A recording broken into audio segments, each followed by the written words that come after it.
don Manuel Barlet Díaz.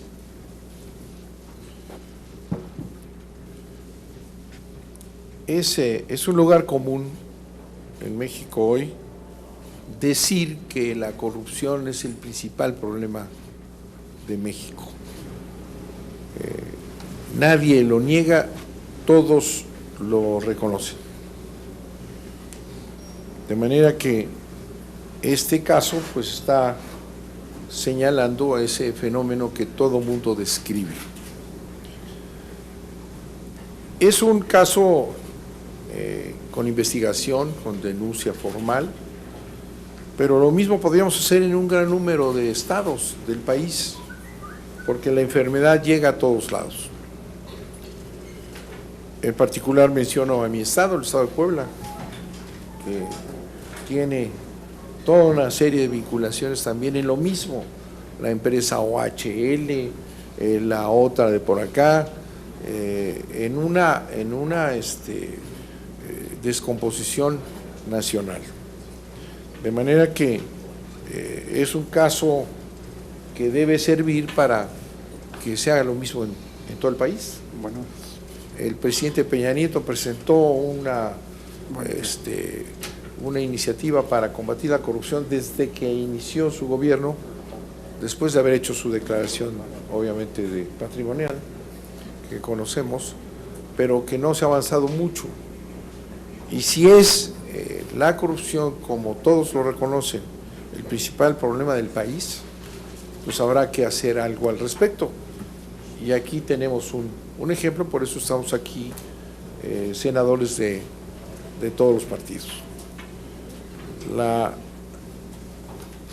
La cita que hacen en el documento que tienen ustedes de Luigi Ferrajoli es espléndida.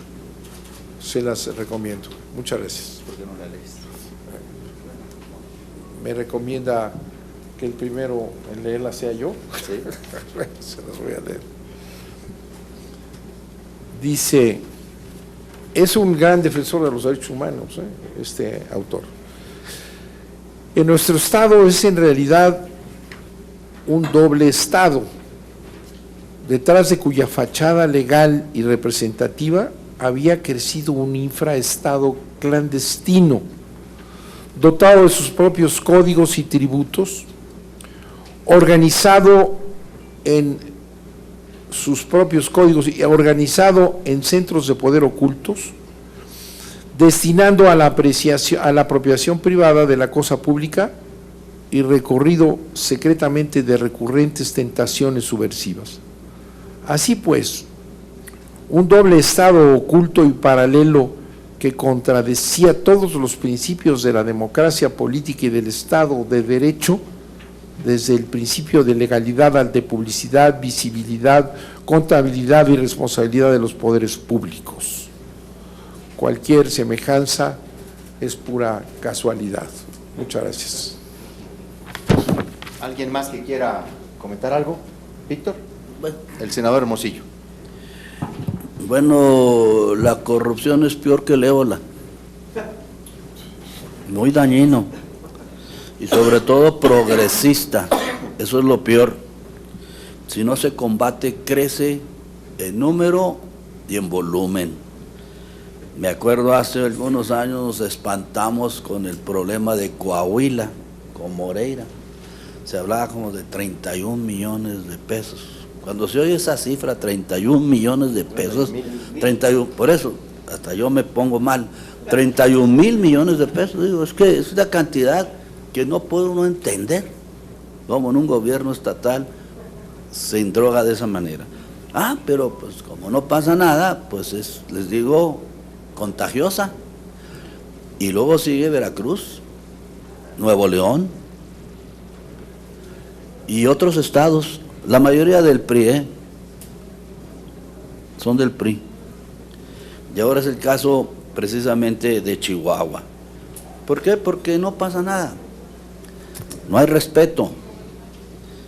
Hay burla a la ciudadanía y por supuesto va a llevar a un problema terrible en estos estados, las consecuencias de estos endeudamientos y estos latrocinios, que durará por mucho tiempo y evitará que esos estados se puedan desarrollar. Por supuesto, todo eso sabe en la prensa y la ciudadanía está harta, ya no aguanta esta simulación. Esta mañana leí que Granier parece que puede salir libre. Entonces, pues, por eso hay desesperanza y por eso hay esta inquietud, este desasosiego, estas manifestaciones, que muchas de ellas no estoy yo de acuerdo, pero son producto precisamente de este terror que está sucediendo en nuestro país por la corrupción. Qué bueno que el senador Corral nos invitó a participar precisamente en esta campaña, en este punto de acuerdo, porque pues en algún momento esto se tiene que parar y eso es parte de nuestro trabajo como senadores. Entonces, esperemos que las autoridades le den la atención debida, ¿verdad?, para que se haga una investigación y se llegue precisamente a la aclaración tanto del desfalco en las arcas de Chihuahua por este endeudamiento feroz y también que se investigue esta participación en este banco del gobernador. Ya estuvo bueno de simulación, leyes van, leyes vienen, hay que actuar, las autoridades tienen que actuar por el bien y la tranquilidad de nuestro país. Gracias. Muchas gracias, pues muchas gracias a todas y a todos. No sé si hubiera alguna duda. Sí, adelante.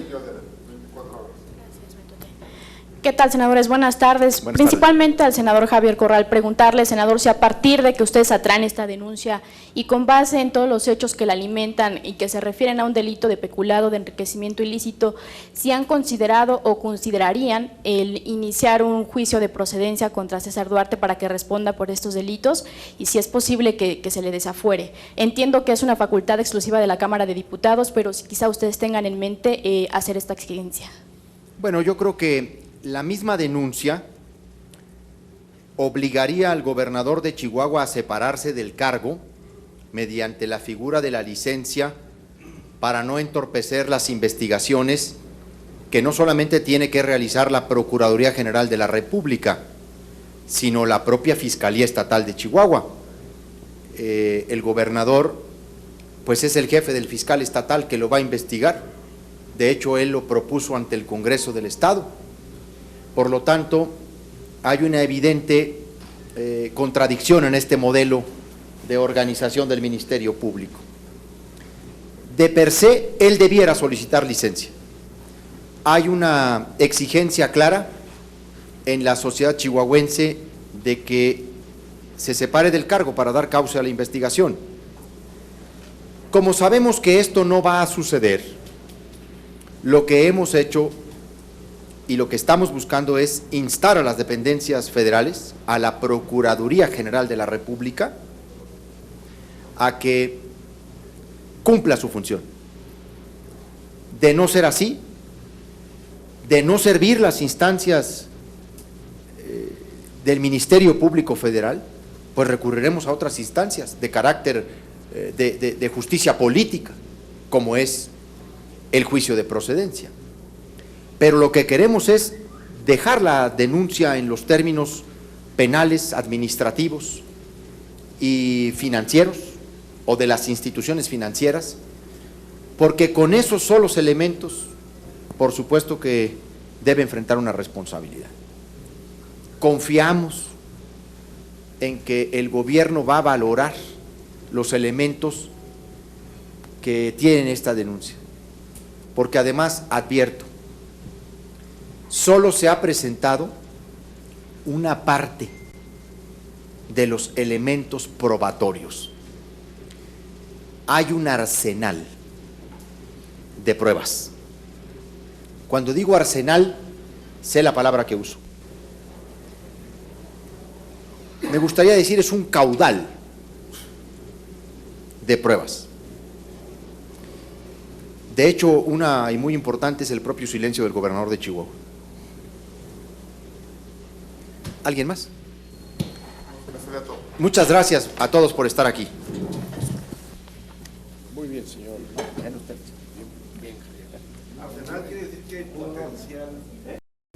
En primer lugar, debo decir que los que presentamos formalmente el punto de acuerdo somos 12 senadores de la República. Aquí están varios de ellos: el senador Ernesto Rufo Appel, el senador Octavio Pedrosa, el senador Manuel Barlet Díaz, el senador Víctor Hermosillo y Celada y el senador Salvador López Brito. También se han sumado a este punto de acuerdo senadores del PRD, el senador Alejandro Encinas, el senador Luis Sánchez, vicepresidente de la mesa directiva, el senador de Médicis y el senador Raúl Morón, además de la senadora Laida Sansores. Pero esta mañana hemos recibido la adhesión de otros compañeros senadores, tanto del PRD como del PAN. Así que en total creo que vamos a llegar a un grupo de 30 senadores de la República que habremos de suscribir el punto de acuerdo. ¿De qué se trata este punto de acuerdo? Bueno, debo decir que en medio del momento político que vive el país y sobre todo de la exigencia social en la calle en relación con el combate a la corrupción y a la impunidad, pues este es un punto muy importante, una denuncia muy importante. Luis Sánchez, bien, aquí ahí nos va. Y entonces voy a dar a conocer algunos de los pormenores. Se trata de un exhorto que vamos a proponerle al PRI, al partido del gobierno y obviamente a sus aliados en el Senado de la República, para que llamemos a la Procuraduría General de la República, a la Comisión Nacional Bancaria y de Valores, a la Secretaría de Hacienda, al Banco de México, a realizar las investigaciones pertinentes con autonomía, con independencia política, con imparcialidad, con eficacia, con eficiencia, para deslindar responsabilidades en torno de la denuncia penal que ha sido presentada en Chihuahua y en la Ciudad de México por el activista de derechos humanos, luchador social, Jaime García Chávez, y que ha concitado un apoyo popular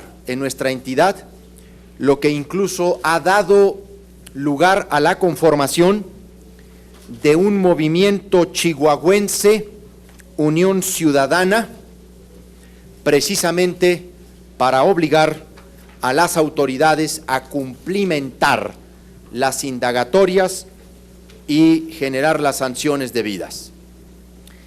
Vive Chihuahua una época oscura a manos de un gobierno faccioso y corrupto. No solo las organizaciones civiles y los centros de investigación nacionales colocan a Chihuahua entre las entidades con mayor nivel de corrupción, también lo asienta en sus estadísticas ni más ni menos que el INEGI. Como en pocos momentos de nuestra historia regional, superados los casos más patéticos de autoritarismo, en Chihuahua se borró por completo la línea que separa y divide las funciones de los tres poderes definidos, de los tres poderes del Estado, que están controlados y sometidos por el gobernador. También se borró la línea que separa la función pública de los negocios particulares, superada cualquier etapa de diezmo como comisión a constructores y prestadores de servicios. En paradoja grotesca, brilla en Chihuahua la opacidad. La corrupción política que vive mi entrañable tierra tiene como fondo el enorme endeudamiento al que nos llevó la actual administración estatal. En un año, Chihuahua se convirtió en el estado con el mayor incremento de deuda. La elevó en 2013 en un 79% con respecto al año anterior, mientras en el año 2012 su deuda respecto al Producto Interno Bruto por entidad federativa, lo que conocemos como PIB, era de 5.6%, un número de por sí alto, casi el doble de la cifra media nacional. Se elevó al 9%, triplicando el promedio comprendido por las 32 entidades. Según el reporte de la Secretaría de Hacienda y Crédito Público del segundo trimestre al cierre del 30 de junio de 2014, Chihuahua tiene una deuda de 41,603 millones de pesos. En monto es la tercera deuda de todo el país. En proporción del PIB es la más alta de México. Mientras se sofoca el futuro de Chihuahua con esta carga irresponsable, el del gobernador del estado aparece con porvenir y prosperidad. No solo no debe, sino que ahora se dedica a prestar como uno de los socios, el mayoritario, por cierto, del nuevo Banco Unión Progreso. El gobernador del estado posee ahora el 15% del capital accionario del banco. El hasta hace poco tiempo líder cenecista ha transitado meteóricamente a convertirse en un nuevo rico de la entidad. Pero todo indica que, a diferencia de muchos de nuestros acaudalados paisanos, en Chihuahua hay varios ricos. El suyo es un enriquecimiento ilícito. El patrimonio personal, si el patrimonio personal es la suma de los ingresos fruto del trabajo, la renta, el rendimiento, la donación o la herencia, a César Duarte Jaques no le alcanza juntándolas todas. Desde hace más de 2 años y de diferentes latitudes del estado, incluidos los intramuros del propio gobierno y su mismo partido, se empezó a hablar del incremento patrimonial del gobernador, que compraba aquí y allá algunos de los mejores ranchos, que se hacía del Hotel Soberano en la capital del estado, que remodelaba propiedades de su familia. Sin mayores datos, el rumor creció exponencialmente, tanto así que el propio gobernador salió a desmentir que andaba de comprador en los medios de comunicación que jamás habían tocado el asunto.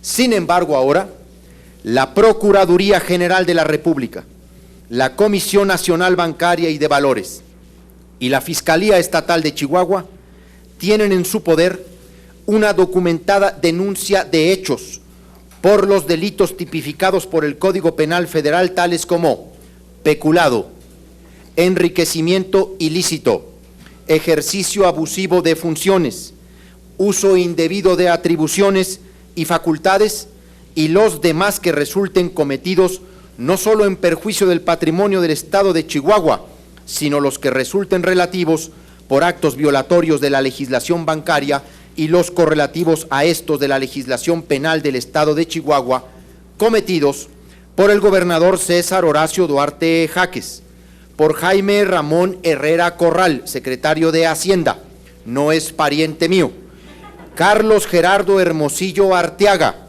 presidente de la Junta Central de Aguas y Saneamiento, y en contra de quién o quienes más resulten responsables como sujetos. Este último tampoco es pariente de Víctor Hermosillo y Celada. Se trata de la denuncia presentada por Jaime García Chávez, uno de los líderes más singulares de la izquierda chihuahuense, a la que encabezó en pos de la gubernatura del estado en 1992. Abogado de profesión, laboralista en ese ejercicio, su vocación ha sido la justicia y es intransitable su honestidad. Hace poco renunció al PRD, pero no abandonó el deber cívico ni la acción política. La desarrolla a través de su portal de internet y su página en Facebook. Tomó la causa de la anticorrupción y ayer un grupo de chihuahuenses de varios partidos, de distintas asociaciones, de colegios, de sindicatos, académicos, líderes sociales, hemos decidido constituir un movimiento ciudadano para acompañar su denuncia. La denuncia es la siguiente y con ello cierro mi intervención para dar paso a preguntas y a quienes quieran participar.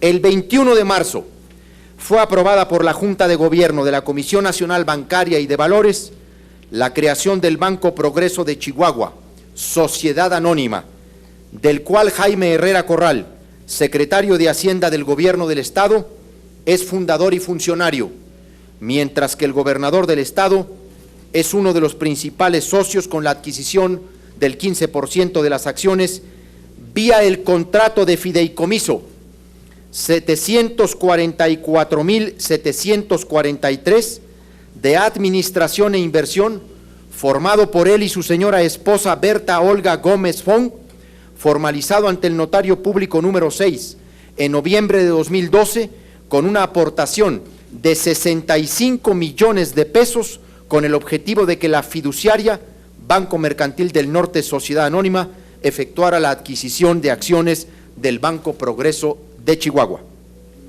Esa institución bancaria es una fusión de Unión Crédito Progreso, Sociedad Anónima, acá la Sociedad Anónima de Capital Variable, Sociedad Financiera Popular y Única Casa de Cambio Sociedad Anónima. A esta, el gobierno del Estado ha conducido depósitos con bajísimas tasas de interés por 834 millones de pesos, fondeo que por cierto sirvió para que Banco Unión Progreso adquiriera un crédito de Grupo Financiero Scotiabank, Inverlat Sociedad Anónima, que ni más ni menos tenía contra el adeudo del propietario del Hotel Soberano en la capital de Chihuahua. O sea que hay que creerle al viejo refrán mexicano, que cuando el río suena es porque agua lleva, dinero lleva. La denuncia la estamos entregando a todos ustedes en este momento. Vamos a hacer a todos los medios de comunicación la entrega que hemos mandado imprimir. Este es un folleto que contiene la denuncia penal que se ha presentado tanto en Hacienda, en Banco de México, como en la PGR y en la Comisión Nacional Bancaria y de Valores. Con base en esta denuncia, firmada por Jaime García Chávez, es que hemos presentado hoy la estructura de nuestra propuesta con punto de acuerdo. Esta denuncia que ha firmado García Chávez la hemos suscrito miles de chihuahuenses y ahora la ha respaldado un numeroso grupo de senadores de enorme prestigio en este Parlamento y de absoluto compromiso en la causa contra la corrupción y la impunidad. Porque tanto la denuncia de García Chávez como el punto de acuerdo que ahora presentamos es una apuesta por las instituciones, es una apuesta por el Estado de Derecho y es un desafío al Procurador General de la República, Jesús Murillo Caram, para ver si puede sobreponer a su militancia partidista el deber constitucional de Ministerio Público, indagar lo procedente y fincar las responsabilidades necesarias. Vamos a ver si es cierto que el gobierno federal tiene la voluntad de concretar en los hechos el discurso de la anticorrupción. Aquí está presentada una robusta, una sólida, una imbatible denuncia penal de enriquecimiento inexplicable de un gobernador del Estado. Los datos están ahora publicados en la Gaceta Parlamentaria. El grupo parlamentario del PAN ha tomado la decisión de priorizar la presentación de este punto de acuerdo en la sesión de hoy, si nos da tiempo. Si no, lo haremos el jueves. Pero los detalles aquí están y estamos a sus órdenes para cualquier pregunta, una vez que tomen la palabra los compañeros que quieran hacerlo.